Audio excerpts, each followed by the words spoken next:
call this webinar Perfect Photo Suite 6 Potpourri. And the reason for that is because it's, it can be anything. Usually we try to make it thematic, but sometimes when I'm just kind of wanting to work on images with all of you without having to force putting an image into a specific theme or schedule a webinar around it, I find that this potpourri session works really nicely. And so this first image, this webinar series kind of gave me an idea to launch another webinar series starting next month in July. I'm going to schedule it. It's basically resurrecting old images. All of the images I think in this session I took in 2010, so it's quite a while ago, and a lot has changed. So I figure let's have some fun and kind of work on the old images. David's asking if we're still planning on doing an on-one book. The answer is yes. Peach Pit Press has contracted Nicole Young, who wrote a food photography book. She will be writing a book on the Perfect Photo Suite, which is, you can pre-order it on Amazon. I'll give the link out later. But it's available for pre-order, and it'll be out, I think, at the end of October, or November, I think, sometime in November. All right. So here we go. This image here, this is a bracket series, and just so you can see the overall image, I took this image in an abandoned mill in Lawrence, Massachusetts. This is when I was still living back east. I'm now in Portland on the west coast of the United States. And as soon as I got to this staircase, I kind of immediately looked at just the overall way this staircase curved, and I knew that based on the characteristics of the staircase, I was going to use a fisheye lens. And the reason why I use a fisheye is because it accentuates the natural curve of the staircase. And I like how you have this little bit of window over here, and this doorway just kind of gives it a really kind of funky feel. So what I did was I took several bracketed exposures. So you can see for this particular exposure, we have the bright outside properly exposed, except we don't see the rest of the scene. And as we toggle through the brackets, you can see that we're getting exposures now in the shadow areas, the darker parts of the scene. Now what I used to do is I would take these brackets and I would tone map them in a product called Photomatics. What I'm going to do is I'm going to still send these images over to Photomatics, but by going to File, Plug in Extras, and then selecting Photomatics Pro. But we're actually going to do the tone mapping in Lightroom. So if you own Adobe Lightroom 4.1, this is critical. It's not 4.0 or 3. It has to be version 4.1. You'll be able to tone map HDR. But before you can tone map an HDR image, you first have to create the 32-bit file. So the way that I do it right now is I bring up this export dialog box and I select the checkbox that says Show Intermediary 32-bit HDR Image, and I hit Export. What will happen is Lightroom will take those 9 files and it will send it over to Photomatics for tone mapping. But we're not going to tone map in Photomatics. Instead, what we're going to do is we're just going to get it so that this intermediary file is created. Paul's asking a good question. Is there another way to make the file? The answer is yes. You can send it to Photoshop as well to create that file and then come back to Lightroom. I just prefer Photomatics. I find that it actually runs a lot faster for this particular process. So once we're done, what you're going to see here is this file. And you can see that it unfortunately looks really bad, but that's intentional. The reason for that is because our displays aren't equipped to display 32-bit images. It's really only equipped to display 16-bit, which is what we're going to do with tone mapping. We're going to kind of compress the information to a 16-bit range. So here's what we're going to do. We have this ugly file here. Now what I want to do is save it. I'm going to go to File, Save As. This is in Photomatics. And here's an important point. Under the file format, we're going to go to Floating Point TIFF. This is the file format that Lightroom will recognize. I'm going to save it to my desktop. And I'm going to make sure, for me personally, I have this checkbox selected. By default, it's off. So I have it selected, Open Saved Image with Adobe Photoshop Lightroom 4, and I hit Save. It's going to come up with a dialog, and I'm just going to hit Save again. And what will happen is now you're going to go to Lightroom here to the import. And I'm just going to hit add to import it at the current location. Now there are a few questions. First, Donald came in and asked if you can send it to Aperture. You can, but Aperture, as far as I know, doesn't do tone mapping, as far as I understand. So I know Lightroom 4.1, this was a function that was added. I don't know with Aperture. I can't speak, really to it. And then Mark is making a good point that you can also process 32-bit files in Photoshop Camera Raw 7.1. Which is true, absolutely true. But for the Lightroom users, this is now a new feature. So I'm going to go here. I'm going to open the image up, and you can see that by default, you've got this really, really bright image. And the reason for that is because we haven't done the tone mapping yet. So I'm going to go to the Develop module here, and you can see that if we look at the histogram, most of the data is bunched over to the right. So the first thing I'm going to do is I'm going to bring that exposure down, and you can start to see right off the bat that we're starting to recover. Look at all that information that was actually bunched in here. The next thing that I do is I attack these 4 sliders here, the highlights, shadows, the whites, and blacks. And the way that I do it is I press the Option key. I press and hold the Option key on a Mac or the Alt key on a PC, and I drag. Now what you're seeing here is anything that's illuminated. That means that you have a loss of information. So over there on the top right where you see the white and blue pixels, that's highlight information that's being blown out. So I'm going to drag that to the left until I see barely any of it. Once I do that, I can kind of feel safe that my highlight point is good. I'm not blowing out any information. I do the same thing with the shadows. With the shadows, you can see over there on the left that we have some loss of information there. So I'm going to drag the shadows to the right. I'm not going to do too much because I don't want to really flatten the image that much. Same thing with the white point. Bring the slider to the left until we don't see anything. And then the black point, bring that over to the right. And now we're starting to get a nice evenly exposed image. I can continue adjusting the exposure and then readjusting the highlights and the shadows. So here, I'm going to bring the highlights up until I start to see something. And then once I do, I back off. Same thing with the shadows. Bring the shadows up a bit. The white point, just a little bit. Actually, I'm going to bring that down a bit. And then the black point, bring that up a bit. So you can see here now we have a nice evenly exposed image. Let me make it a tiny bit brighter. Okay, so with that, what I'm going to do is I'm actually going to go ahead and now stylize. So the question might be, well, why did you do this in Lightroom versus in Photomatix?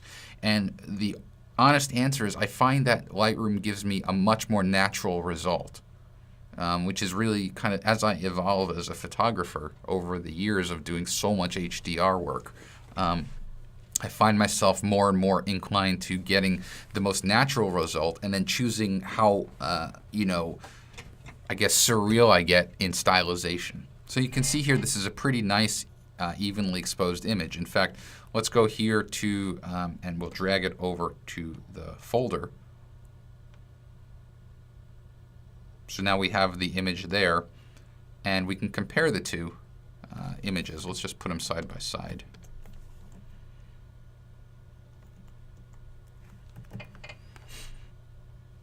And you can see that with the tone map result, we're getting more information throughout the image without kind of blowing out any particular part. We have information in the shadow area. We have information in the highlights. And so you can see that we actually have more detail. Up here, you can see through the window. And look at the stairs just on the right here. The stairs just look much more even versus the original exposure, which just has too bright of the information. So it's those little touches that I really appreciate. Nicholas is asking if we can do this without using Photomatix at all. No, because Photomatix or Lightroom cannot combine those images together. That's what Photomatix did for us. You can use Photoshop. Like I could take these 9 images here if you have Photoshop. Oops. I could take these 9 images, right-click, edit in, and then merge to HDR Pro in Photoshop. I can do that. Or I can use Adobe Camera Raw 7.1, which is part of Photoshop CS6. So you can do that. Sue's saying you can use a product called Bracketeer, but I've never used it, so I can't really speak to it. All right, I'm going to send the image over to Perfect Photo Suite, and now let's have some fun stylizing. With the Perfect Photo Suite 6 Potpourri series, I try to use multiple products within the suite just to show how they kind of can interact. So here we are, the images in Perfect Layers, and I'm going to jump right into Perfect Effects by clicking on that name from the module selector up here in the top right. All right. So the first thing I'm going to do for this particular scene, the way that I work in Perfect Effects is I usually apply effects. The first effects that I apply are the ones that will apply to the whole image. It's kind of like the backdrop or the foundation. And so under the movie looks category, I'm going for a particular scene here. I'm going to try to create a series of images.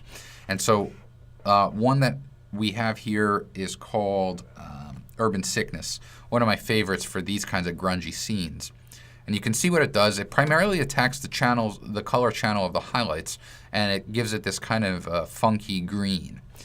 You can bring that strength down to 0, which is what I always recommend, and then just start bringing it up slowly. Something about 75% looks good. You start to get the look and feel here. Now I'm going to hit Add, and the next thing I'm going to do is apply this Warm Fuzzy, which is right next to it. Now, what I want warm and fuzzy for is specifically for the stairs. I want the stairs to kind of stand off. I'm going to bring that strength down to 0, and I'm going to bring it up just a bit until I start to see some change in the stairs. Next, I'm going to take the masking brush. I'm going to bring up the inspector. So the masking brush is the first tool in the tool well up here in the top left. The inspector is the bottom tool. And over here, I'm going to invert. Inverting will hide the effect and put my painting mode in a paint in. Gordon, no worries. Yes, this webinar is being recorded, so you can kind of go back on your own pace. And now, what I did with the painting mode, because I'm in paint in, I can paint that effect only where I want it. So I'm just going to do this quick mask job, and I'm going to paint that warm fuzzy onto the stairs. So I'm just going to, you can see here, I'm not going to do the neatest job because masking is a pretty tedious and boring process to watch. It's tedious and boring to do it yourself, but to watch someone else do it is just a practice in torture, I think at least. But here we go. You can see I'm kind of getting around here. One of the things you could do also is bring up under the inspector. If you go to Show Mask, if you select something like Overlay, you can actually get a kind of an overlay pattern of what you're masking. So if you've missed something, like down here I missed some stuff, and over here it shows you really quickly if you've missed anything in your mask. So I'm just going to kind of try to get to the edge here without going over. I see that I went over there on the wooden panel a little bit. So for that, to fix that, all I need to do is change my painting mode to paint out and just restore some of the original effect. Okay, oops.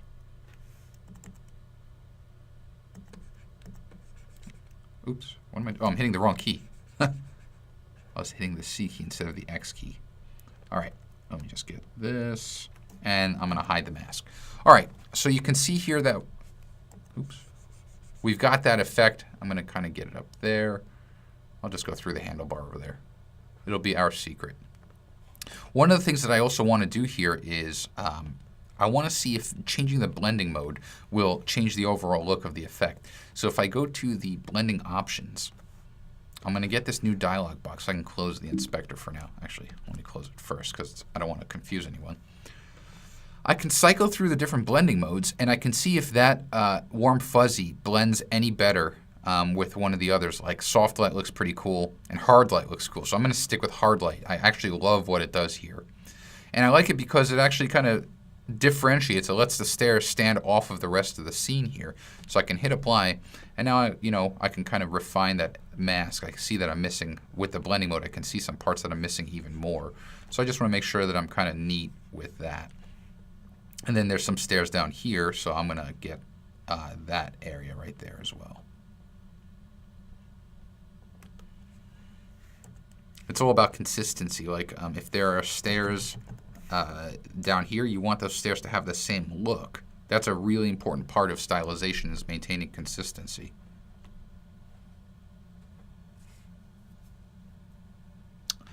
Eduardo's asking a good question. Can you zoom in and get more accurate with your masking? Absolutely, Eduardo. I could zoom in. I could just take my magnifying glass over here, or I can hit the Shift plus key. I'm sorry, not Shift plus. Command plus or Command minus. On a PC, it's Control plus and Control minus. And so I can kind of get over here and do my the masking as well. You can absolutely do that. But just for the webinar purposes, I was just kind of doing it quickly. So now I'm going to hit Add, and the last two effects I'm going to apply here are kind of my finishing effects. The first is called Glow, or under the Glow category, and I'm going to do something like a grunge glow. I'm going to see how this looks on the image. It'll probably darken it a lot. And it does, but I like it. It works for the image here. So I'm going to bring that down to 0, bring it up slowly, and then I'm going to bring up those same blending options as before.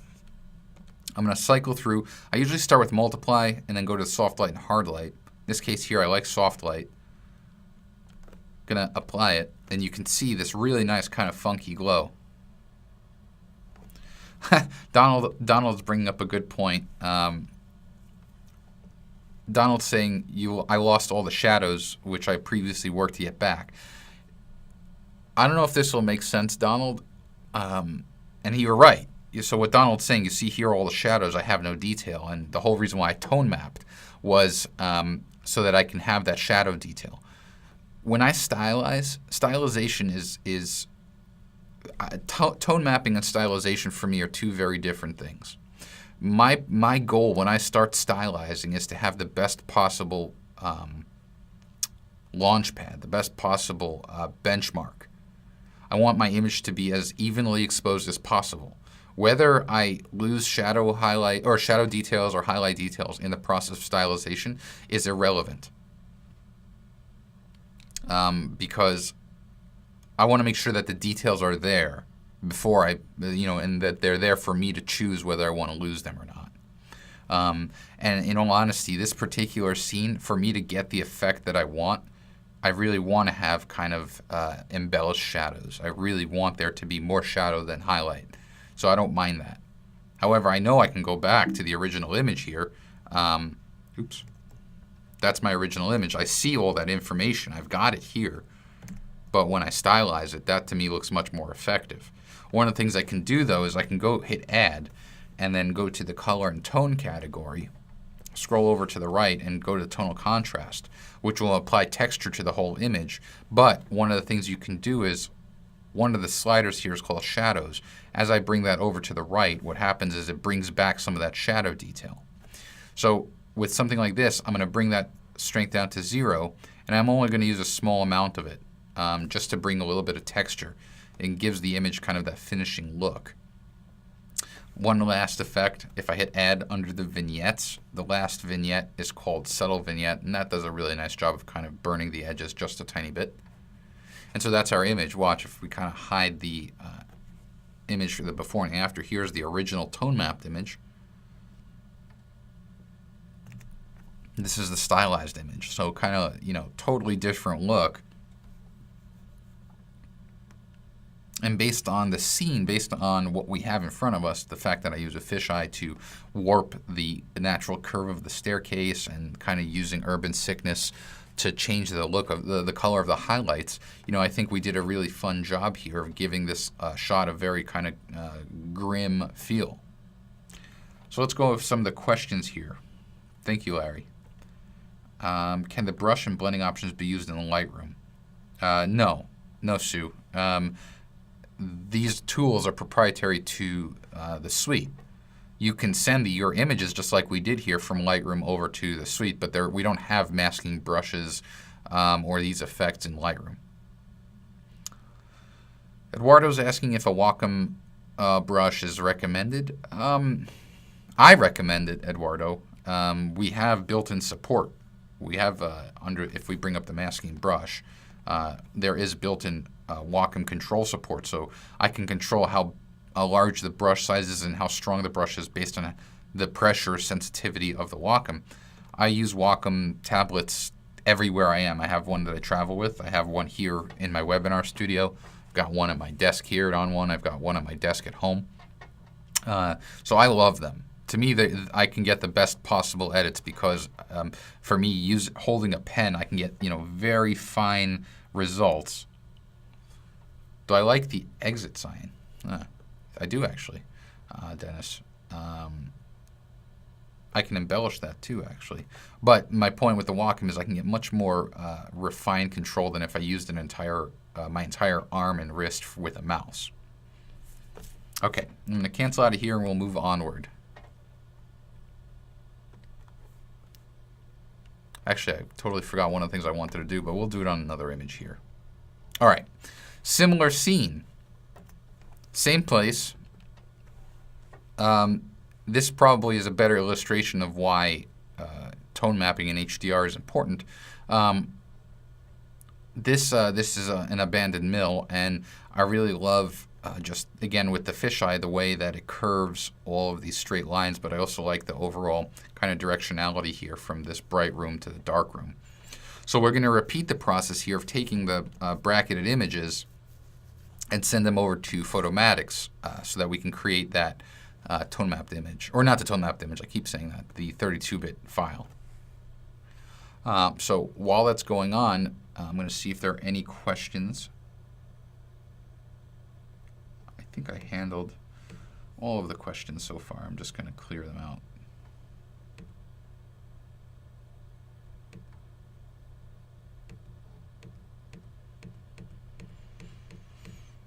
I think we're good. Okay, so here is our image. And once Photomatics is done merging the file together into this 32-bit file, oh wait, is it going to actually create the HDR? It might. All right, oh, see, that's the old image. Never mind. So here's my image. Just like before, I'm going to File, Save As. I'm going to change this file format to a floating point TIFF, put it on the desktop, and then hit Save, and then confirm with another save. Lightroom will automatically import that file. So I'm going to hit Import. And there is my image. Again, we'll go to the Develop module here, and we're going to start playing around. So the first thing I'm going to do is bring down the exposure and start messing around with these 4 sliders while hitting the Option or Alt key. So I'm going to bring the highlights until I start to see detail information. I'm going to back off a bit. Shadows, you can see how we have a lot of shadow information, so I'm going to bring that out. So you're starting to see more information throughout the scene. You can see here, this is what we imported with. This is what we've got with just 2 sliders. And continue onward with the white point. I'm going to bring that back a bit. And then the black point, let's bring that up a bit. And so you can see, look at just how much better this is exposed. It just looks really nice. Nice natural image. We have bright details here, but nothing is lost. You can see on the histogram that we have no information that's lost. We have some shadow information that's clipped, but that's okay. I'm going to bring up the exposure just a bit, and then I'm going to readjust the highlights and the white point accordingly. Because if you adjust the exposure, your highlights and your white point get skewed. Okay. We're looking good here. So here, I'm really happy with this. Overall, really nice exposed image. What key am I holding down, Felix? I'm hitting the Option key on a Mac or the Alt key on a PC. Enjoy, same thing. It's only for these 4 sliders and the exposure slider. You know that you're going to get that view because when I hit the Option key or the Alt key, the tone over here goes from tone to reset tone.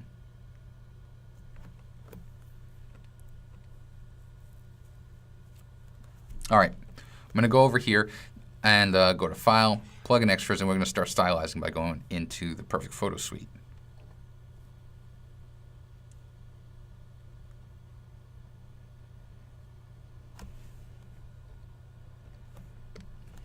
All right, so just like before, what I'm going to do is send the image over to Perfect Effects so we can stylize.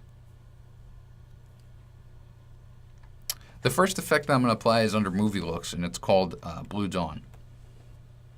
Blue Dawn's going to give me this kind of overall kind of muted tone. And you can see what it does is it actually softens the image. I'm going to bring that down to 0 and just bring it up a little bit. What I'm also going to do is bring up the blending options and see if there's a better blending mode than the normal one. So again, I usually go to multiply, soft light, and hard light. In this case here, I actually like what soft light is doing. So I'm going to bring that up a bit. And that gives me the base. I'm going to hit add, and we'll continue onward. The next thing I'm going to do is apply an effect here called Fashion Passion. Now, I like what it does. Fashion Passion actually does a fun job with colors, just changing some of the colors around. Now, again, start down at 0, bring it up just a bit. And what I'm going to do is I want to actually remove Fashion Passion from this entire interior. So I'm going to take my masking brush, and I'm going to start masking it out because what I don't care for is how it changed this interior wall. So you can see all I'm doing is I'm removing it from that left wall. I'm also going to remove it from the ceiling, from the right, or this back wall, and I'm going to leave it on the ground here. I'm okay with that. William's asking a good question, is whether this cord here is detracting from the overall effect. And you know, I actually kept it in there because I like how it helps the eye trail through the frame. That's you know, I had the option of kind of moving it back, but I left it there because I do like the way it looks like it was dragged out, and it's all kind of in the name of storytelling. All right, so we'll hit add over here. And then just like before, one of the effects I like to apply is called tonal contrast. I apply this on just about every single image. I love it because you can see, especially in the wood, it brings out this really nice detail. So I'm going to go ahead and bring that down to 0 because it's a bit too strong. I'll bring it up about halfway. I'm also going to bring up the shadows just like we did before because that's going to restore some of that shadow detail. And now I'm actually going to bring it down a bit because it's a bit too much. There's nothing wrong with readjusting on the fly, but you know, I'm really liking what this is doing here. Now, one of the things that I want to do is I want to create kind of a simulated path, much to kind of William's point here. I want to accentuate this path here. So the way I'm going to do it is this. I'm going to hit add. I'm going to go to the is it color? It is color and tone. It's right here. It's called darker. And what darker does is essentially just darkens the whole image. I'm going to bring that brightness way down. Right here, I've got the brightness slider. And then I'm going to take my masking brush. I'm going to bring up the inspector, and I'm going to bring out the opacity to about 39–40%. And I'm just going to do these, let me drop the feather. I'm just going to do these strokes, just like about 2 strokes here. And actually this I'm not happy with. I'm going to reset this. Let me reset that mask. I actually want a larger feather. Because what I'm trying to do is I want to create this illusion of a path, like a light path. And so you can see here what I'm doing is I'm just kind of dragging right over here a few times, and you can see the mask over here. Now I'm going to hit add, and I'm going to apply that same effect again, darker. And this time I'm going to go to the mask below here. So I went to the first darker instance. I'm going to copy that mask by going to masking copy. And what that'll do is it'll copy those strokes that I made over here. I can go back to the second darker and paste it. And what that does is you can see now we kind of created this pathway. I can take the masking brush, and again I can continue on that and just reveal some of that path. And that to me is really important. You know, I like having this kind of visual path for the viewer to take. So I'm going to kind of, you see, just create this almost like a curved J or a reverse J. I'll go back down here to this one and lighten this path up as well so that the masks carry through. And so you can see here, it's really dramatic. I'm going to bring out some of that, remove some of that darker information from this wall because it's gotten too dark. You see how we're starting to bring out that information again? Oh, let's go to the layer below it. Bring out that information there a bit. And so we're essentially crafting the effect, and it's just looking really cool right now. So with this done, you can see, let's toggle the before and the after. Basically, I'm hitting Command P on a Mac for preview. On a PC, it's Control P. This is what we started with our tone mapped image. This is our stylized image. From Perfect Effects, I'm going to click on Focus to go to Focal Point. And the reason why I want to go to Focal Point is I want to create a funky, shallow plane of focus. I want to adjust the depth of field. Oh, Eduardo, I wish I saw your question before I hit focus. What Eduardo was wondering is these effects, can we save them? He calls them a template, but yeah, we call them presets. So I could actually go and save these effects as presets just by going to the preset menu item here and hitting Save Preset. And that will actually save that snapshot of effects. It's a good question, Eduardo. All right, let's reset our settings here. So here's focal point. Now with focal point, what I want to do is I want to create, let me just turn the preview off. I want the doorway here and the door in here to be in focus, along with the bottom part of the floor. I want basically all of this to be out of focus. Basically everything around the corner I want to render out of focus. So this is how I'm going to do it. I've got my masking, or my focus bug here, and what I'm going to do is I'm going to position it on the right. And you can see that the bug is round. The body is a circle, which I don't want. I want this to be a planar bug.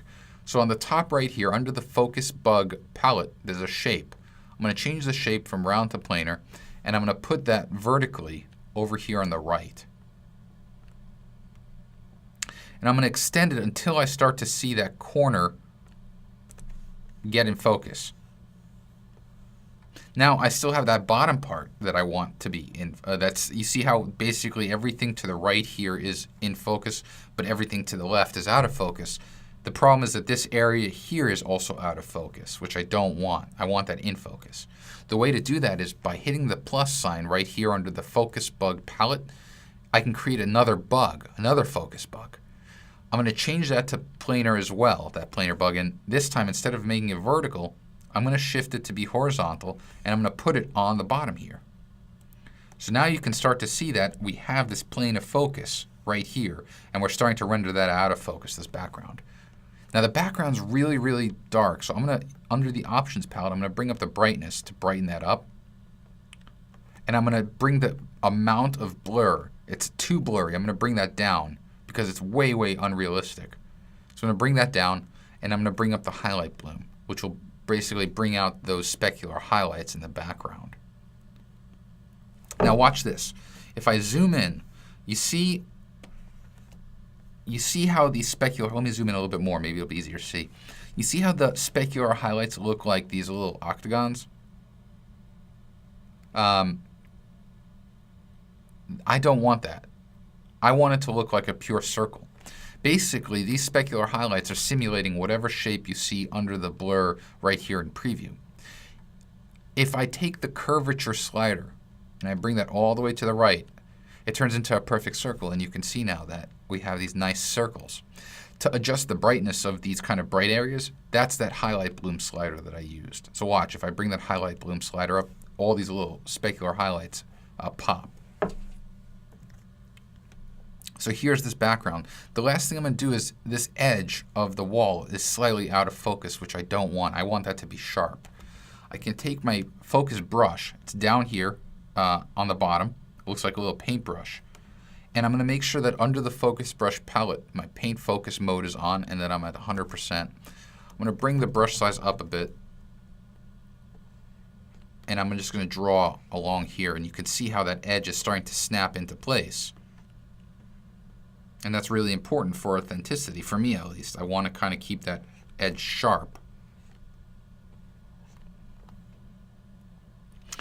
Now you could start to see that we're getting this kind of really kind of cool ambient look because the background is starting to get out of focus. It's starting to get a little creepy. Sue's asking if I would mind revisiting how to change the shape of the focus bug. Not a problem, Sue. That's actually really easy. On the top right, the first section below the navigator is the focus bug, and there's a drop down. It's called shape. You have planar and round. Round will give you a spot focusing. So that's good if you want a face to be in focus and everything behind the face to be out of focus. Or if you want, if you have a product, like a wedding ring or something, usually that's a good use for the round bug. But when you're working in typical landscapes, you're working with a planar focus. And that planar bug is what's going to give you that, the ability to create this, where this area here in the floor are in focus. And so you can see if I hit apply, we're essentially going to get, in perfect layers here, we're going to have 3 layers. And I'll show you them. So here are my 3 layers on the top right. The first is the image that we sent to the suite. This is our tone mapped image. The second is our stylized image. And the third is the focal point image.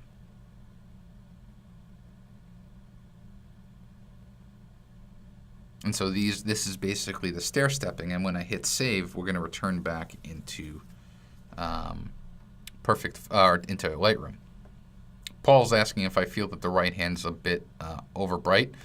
You know, in a way, I guess it could be. I don't mind it. To me, I like this because what it's making me think is that there's something in this room here that's just radiating. I like that. For me, it's all about storytelling. So that's kind of important.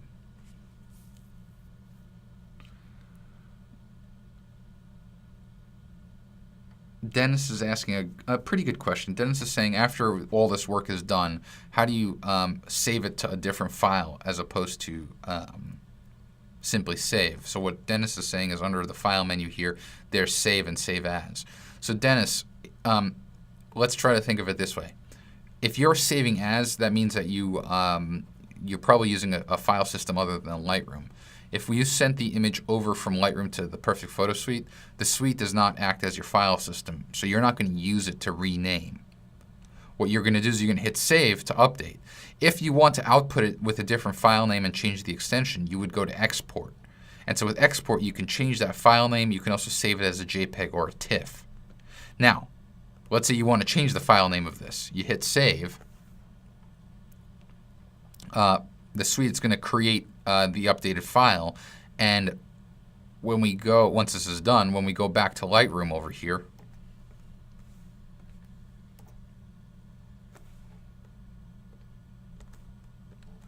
there's my the saved file. So if you want to change the file name, you would go to Library and you would go to Rename Photo, and then you can change it using Lightroom. So now that I'm back in Lightroom, what I can do is go to the Develop module over here. Where does the file save to? That's a great question, Cheryl. It saves to wherever the original image was sent to the suite from. So yes, in this case, because I sent, if I hide Lightroom here, there's my original image. I can close this out. It'll save in the same location. And you can see that they're 2 separate files, so we're kind of obeying a non-destructive workflow. Tiffany's saying is that once she saves the Perfect Photo Suite file, it's not appearing in Lightroom. So that depends, Tiffany. If you're in a collection or if you're in the previously imported folder, like over here, you won't see any updates. You can see actually here, this is a stack of 2 images, but it's only showing 1. You have to go to the folder where the images are located in order to see both of them. That's just a Lightroom limitation. That's not an on-one limitation. But I'm going to go to the Develop module here. I'm going to bring down that highlight just a bit, just to kind of what Paul was saying. It's a bit overbright, and Paul said good answer when I was saying how I like to tell a story. But I'll be the first to admit when, maybe it could use some. It was a bit hot. This was the original. All I needed to do is take that highlight slider and bring it down. Kind of evens it out. I agree with you 100% there, Paul. It looks good. I'm going to bring the exposure up just a bit, though, because it is a bit dark. And I'm going to bring out the white point a bit. Bring up the black point too, because just to kind of ease how dark it is. And I'm going to bring out shadow detail just a bit. So now this is looking a bit more evenly exposed. What I'm also going to do is bring up the contrast and then bring up the clarity. And then because I have a fisheye lens, one of the things I typically like to do with fisheye shots is take the post-crop vignette and then kind of burn those edges and bring it really close to the center.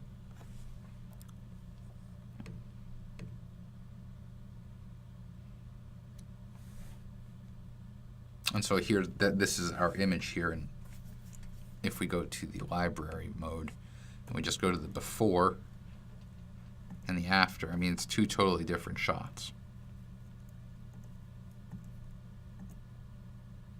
One of the things I'm going to do, though, is now that I see it, is I'm going to go take the spot removal tool, which is right here. You can also hit the Q key on your keyboard. And I'm going to try to remove, you see this light here? I'll zoom up for you so you could see it. Oh, I just noticed that. That's pretty cool. That's creepy. See those handprints up there? That is creepy. But this light fixture here, I don't like it. So I'm going to heal that out. I'm going to source it from over here. And that's much better. That was just bothering me over there. So those are, you know, that's why I love these webinars, is because this is exactly how I do things. In terms of when I edit, I usually, this is what I do, and I like to have the opportunity to share with you some of these tips.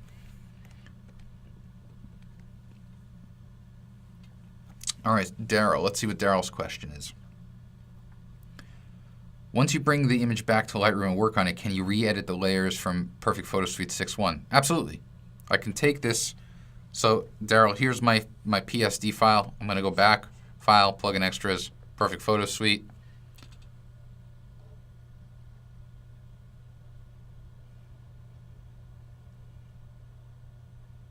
There are my three layers. Now, mind you, it doesn't take into consideration the changes we made in Lightroom. So remember, in Lightroom, I dropped the highlights, I cloned out that the light fixture, that kind of stuff. It doesn't take that into consideration because it's opening up the that original PSD. But my layers are intact. Now, Donald's asking a question about tilting the plane of focus. I'll do that really quickly for you guys. So I'm going to turn off that focal point layer. You see how it brought back our original information. I'm going to go back into focal point, and I'll show Donald what we mean by tilting the plane of focus. All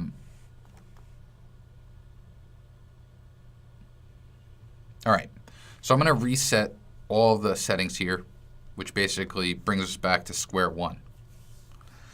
To tilt the plane of focus, basically you're going to change the quality or the directionality of the blur.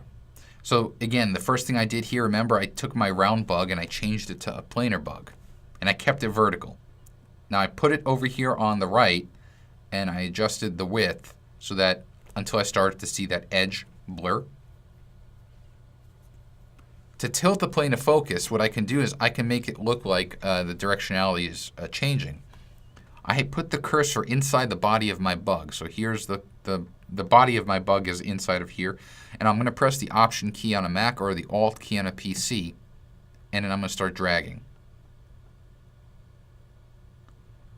And what happens is you can see that directionality change. The quality of the blur changes. And so for this particular image, it doesn't work as well because when you're tilting your plane of focus, typically you're going to be above your subject. You're not going to be on the same plane as your subject.